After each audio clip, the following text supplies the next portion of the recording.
And we're very excited to be joined by the defensive coordinator at Iowa State, a man who knows Darien Porter very well, Jon Heacock. And Coach, thank you for making some time for us. So let's begin here, right? Let's, we are kind of at that portion of the program where we're getting to know all these guys on the field, off the field. Give me the scouting report on what Darien brings to a football club. Well, it's an interesting question, that you bring up, and everybody kind of, as you go through this process with NFL GMs and coordinators and position coaches and all the things, what can he bring? I think first thing you're going to find is that you want him in your locker room.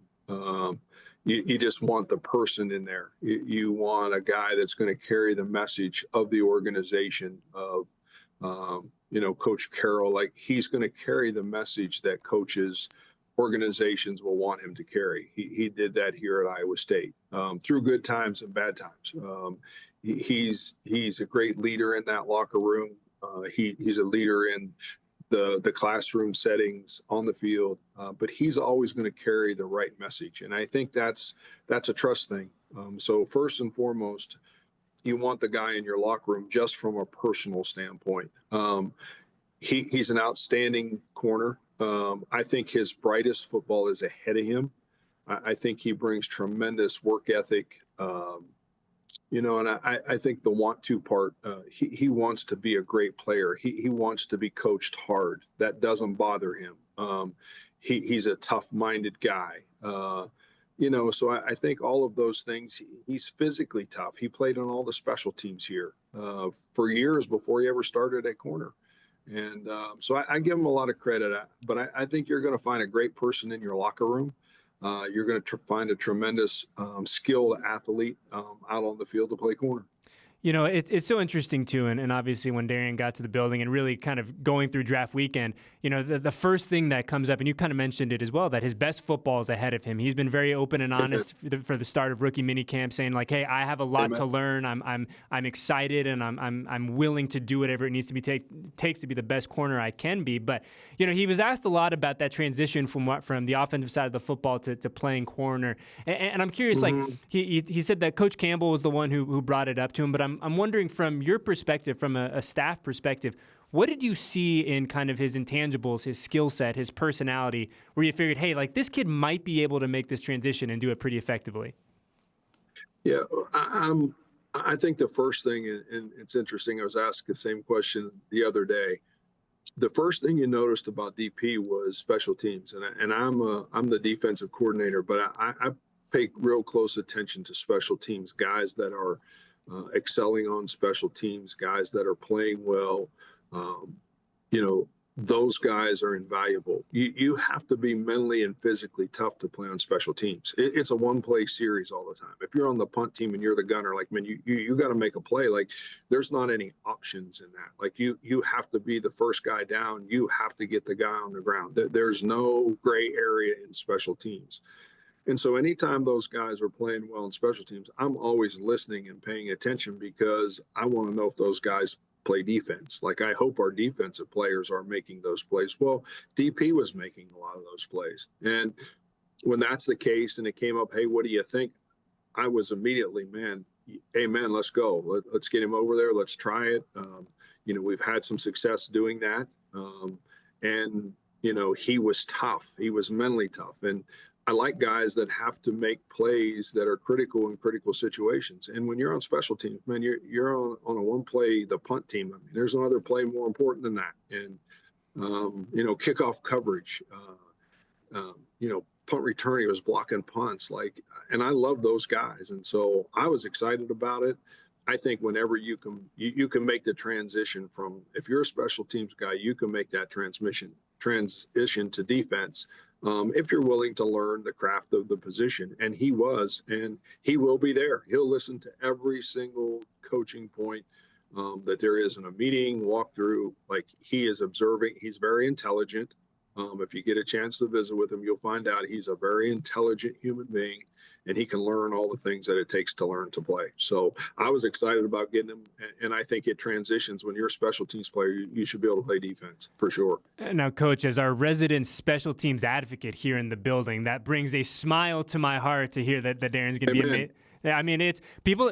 I will go to my grave, Coach, screaming from the mountaintops the importance of special teams, and I say it every year around the time that roster reduction day comes around. Guys carve themselves really nice careers in the NFL by contributing on that side of the football and making themselves a lot of money in the process. But Coach, when you look at kind of Darien, going from special teams and then obviously becoming more of a corner full time, like, was there a moment for you and the staff where you say, okay, like, this is starting to click for this young man. Like, he has an opportunity now. You kind of see the wheels turning maybe a little quicker and more efficiently than they had earlier. Yeah, I think, again, the toughness part, but he's such a learner. He's so, like, there's not anything he doesn't miss. He's a note taker. He's a mental mind taker. He doesn't miss reps and walk through.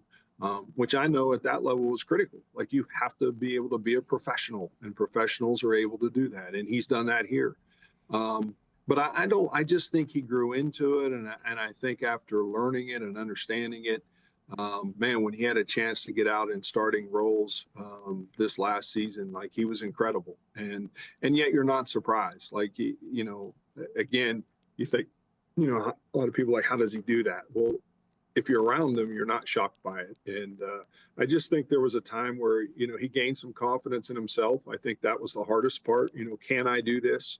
And a year before we had TJ Tampa, who's with the Ravens, and did basically the same thing. And, the difference was TJ had played a lot of corner throughout his career, just, had kind of always been a wideout. Wanted to be a wide receiver but had played some defense. But he was not necessarily the special teams player DP was. So I didn't think there was any question he could do it. I think it was just a matter of when. And, the more reps he got, and then all of a sudden he got thrown in, and instead of sinking, he swam. And credit to him. Coach, your program has put so many guys in the NFL, got guys to the next level for the past number of years, right? When, in your experience, what's the hardest part for that transition from a guy on the defensive side of the football to now going into the NFL, and he's going to look across and he's going to see some of the best in the world that he's going to be asked to go against one-on-one? Well, I think our guys, I think the guys in the skilled spots in our league get a lot of work. I think the guys that are wide receivers against skilled people, are the tight ends that have gone and had success, our corners that are playing, Jake Hummel, linebacker, we're asking our offense in our league to play against. I mean, you're going to play against this year. Our kids coming back on defense are going to play against some of maybe the top 8, 6, 8 quarterbacks around, and they're going to be in our conference. And so I think I think the players in this conference get a lot of work. I know sometimes it doesn't get the notoriety or the fanciness that some of the others do, but I think our guys get a lot. I mean, there's not many Sundays you turn on a game and you don't see skilled guys that we played against in this league or coached against in this league. And I think our guys get a lot of prep from that. I imagine just the coach in you, no pun intended, has to be so excited for Darien to go to this next adventure where he is going to be with Pete Carroll, a guy who has such a rich, robust history of developing defensive backs and taking guys that are good and making them really good and making them elite. What is it, what is it from, and again, I don't know how familiar you are with Pete on a personal level, but what is it about kind of the way that he runs a defense that's put these corners in particular, gives them a chance to develop and really, kind of take that next step? Yeah, I think it's really, I'm excited. I mean, as a coach, Pete Carroll, defensive lead, defensive mind, defensive backs. And I think, if I'm not mistaken, I think maybe he was a Cyclone at one point in time or passed through these buildings. Is that right? Yeah, Pete Carroll actually coached here at Iowa State. So, and then one of the coaches on our staff was with Pete at somewhere along his line. And so there was a connection. He actually at one point had reached out and we had him do a little message to our defense. So I'm excited. I think it's great for DPs. I think he fell into the perfect spot. And I guess falling into it's not the right words, but I guess sometimes it is. You have to be in the right spot. And I think he's in the right spot. I think he'll have tremendous success there. I think they'll love him. He thrives on a guy like Coach Carroll with his energy. Like he lives for that, and he'll be great. He'll be great there. Coach, before I let you go, I just wanted to ask you this one last thing. Going through kind of Darien's stats and his story a little bit. I mean, he very much now seems in the best possible way the exception compared to the rule in terms of staying at one program for a long time, not hopping around, not going here and there. What does that kind of just say about him as an individual, him as a guy that, like you said, there were some ups and downs at Iowa State, but he's stuck it out, and now he's really kind of the fruit of that hard work has come to fruition here in Las Vegas. Yeah, it's been great to see. But I'm not shocked by it. That's who he is. And that's why I said the very first thing you asked me about what does he bring to the Raiders organization is he brings a character to that building, to that locker room. Like he'll want to be there. He's not looking to be somewhere else. He's not looking for this he's looking there to make everybody at the Raiders proud of how he plays and who he is.